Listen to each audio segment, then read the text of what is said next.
नमस्कार दोस्तों, आप सभी का स्वागत है मिथुन ट्यूटोरियल्स यूट्यूब चैनल में। आज हम पढ़ेंगे थर्ड ईयर फिफ्थ सेमेस्टर में हिंदी थर्ड यूनिट जनसंचार के माध्यम।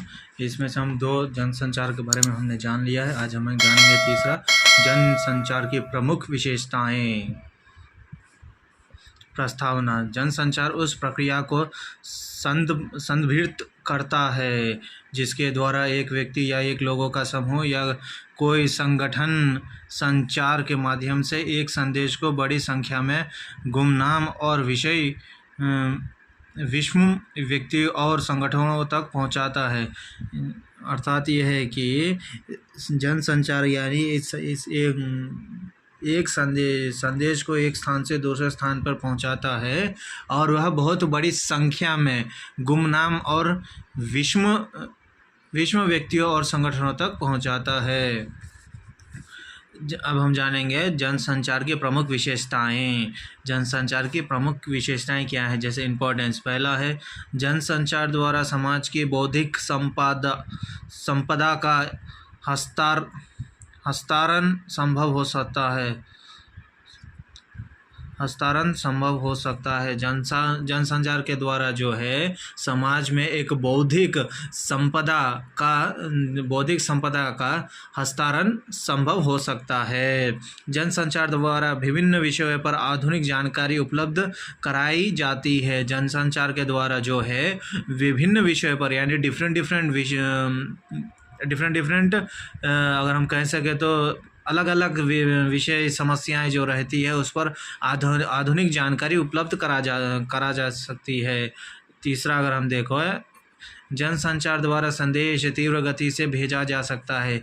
जनसंचार के द्वारा जो है अगर किसी को कोई संदेश भेजना है तो वह बहुत जल्दी भेज सकते हैं, यानी तीव्र गति से भेज सकते हैं। समाचार पत्र, रेडियो, दूरदर्शन, नेट, मोबाइल आदि के द्वारा भी संदेश तीव्र गति से आम जनता तक पहुंचाया जा सकता है। न्यूज़पेपर के द्वारा, रेडियो के द्वारा, डीडी नेशनल यानी दूरदर्शन जो चैनल है, नेट मोबाइल सब जो है उसके द्वारा भी हम संदेश यानी मैसेज जो है उसे हम आम जनता तक बहुत सरलता से और आसानी से और बहुत जल्दी पहुंचा सकते हैं। चौथा, युद्ध, आपातकाल, दुर्घटना आदि के समय जनसंचार की मुख्य भूमिका होती है। अगर हम जो देखें किसी दो देशों के बीच, दो राज्यों के बीच अगर युद्ध होता है, इमरजेंसी का सिचुएशन यानी आपातकाल आता है, दुर्घटना यानी एक्सीडेंट, ऐसे जो न्यूज़ यानी समाचार जो रहते हैं, यह सब के समय जनसंचार का एक मुख्य भूमिका रहता है, यानी एक इम्पॉर्टेंट रोल रहता है। पांचवा, जनसंचार की सबसे बड़ी विशेषता है कि इसमें जन सामान्य की प्रतिक्रिया का पता चल जाता है। जनसंचार की जो सबसे बड़ी विशेषता है यह है कि इसमें सामान्य की प्रतिक्रिया का पता चल जाता है। और हम छठा जब देखें, जनसंचार का प्रभाव गहरा होता है और उसे बदला भी जा सकता है। जनसंचार का जो प्रभाव रहता है वह गहरा भी रहता है और वह बदल भी सकता है। सातवां, जनसंचार एक तरफा होता है। जनसंचार जो है वन साइडेड रहता है, यानी एक तरफा रहता है। इस प्रकार जनसंख्या प्रौद्योगिकी या तकनीकी आधार पर विशाल रूप में लोगों तक सूचना के संग्रह और प्रेषण आधारित प्रक्रिया है। जनसंचार माध्यमों के क्रांतिकारी विकास ने दुनिया को गांव में बदल दिया है।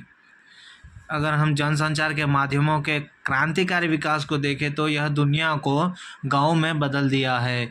यही नहीं, इस प्रक्रिया में पुराने समाजों में परिवर्तन हुआ है, बल्कि यही नहीं, इससे जो है यह जनसंचार से गांव में जो पुराने समाजों में जो है वह परिवर्तन हुआ है। अपने प्रसिद्ध पुस्तक टेग्रोलॉजी कम्युनिकेशन एंड चेंज में लर्नर ने विस्तार से बताया है कि आधुनिक जनसंचार माध्यम सामाजिक परिवर्तन के बड़े औजार हैं। इन्होंने यह पुस्तक में बताया है कि आधुनिक जनसंचार जो है यह